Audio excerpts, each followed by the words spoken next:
Curry ఎలా చేయాలో నేను మీకు చూపిస్తాను. నచ్చితే ఎలా ఉందో మీరు కూడా ట్రై చేసి కామెంట్లో చెప్పండి. సో స్టార్ట్ చేసేద్దామా. ఫస్ట్లీ నేను 500 grams చికెన్ తీసుకున్నాను.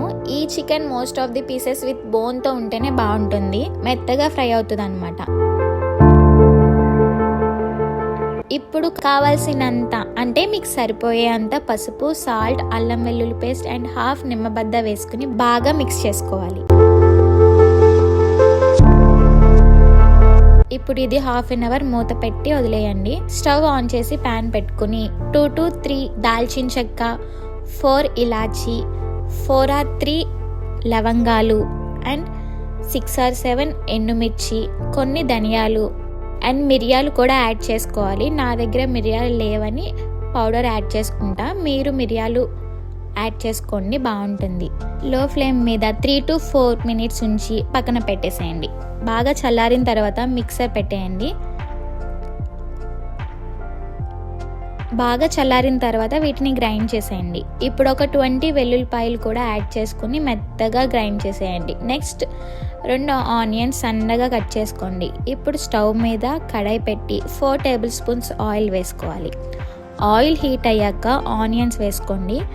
ఆనియన్స్ బాగా ఈ కలర్లోకి వచ్చాక మనం 1/2 hour మ్యాగ్నేట్ చేసి ఉంచిన చికెన్ వేసుకోండి. హై ఫ్లేమ్ మీద 2 to 3 minutes ఇలాగే ఉంచేయండి అనమాట. చికెన్ పచ్చిగా కనిపించేంత వరకు ఫ్రై చేస్తూనే ఉండండి. ఇప్పుడు మూత పెట్టి 3 minutes మీడియం ఫ్లేమ్ మీద ఉంచేయండి. మూత తీసాక ఈ వాటర్ కనిపిస్తుంది, ఆ వాటర్ పోయే వరకు ఇలానే మూత లేకుండా ఉంచేసేయండి. ఇప్పుడు కొంచెం కరివేపాకు వేసి ఇలా తిప్పుతూ ఉండాలి.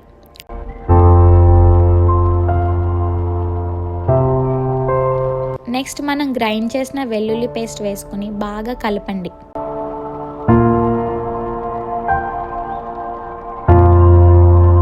Two to 3 minutes medium flame మీద ఉంచేయండి. తర్వాత ఒక స్పూన్ కారం వేసుకోవాలి. ఎక్కువ వద్దు, ఎందుకంటే మిరియాలు, ఎండుమిర్చి వేసాం కాబట్టి చాలా స్పైసీ అయిపోతుంది. కారం వేసాక 4 minutes ఫ్రై చేస్తే చాలు, మంచిగా ఫ్రై అయిపోతుంది. లాస్ట్లీ కొత్తిమీరని గార్నిష్ చేసుకోండి, బాగుంటుంది. నా దగ్గర కొత్తిమీర లేదు గైస్, అందుకే నేను వేయట్లేదు. అండ్ ఫైనలీ వెల్లుల్లి చికెన్ ఫ్రై అయితే రెడీ అయిపోయింది.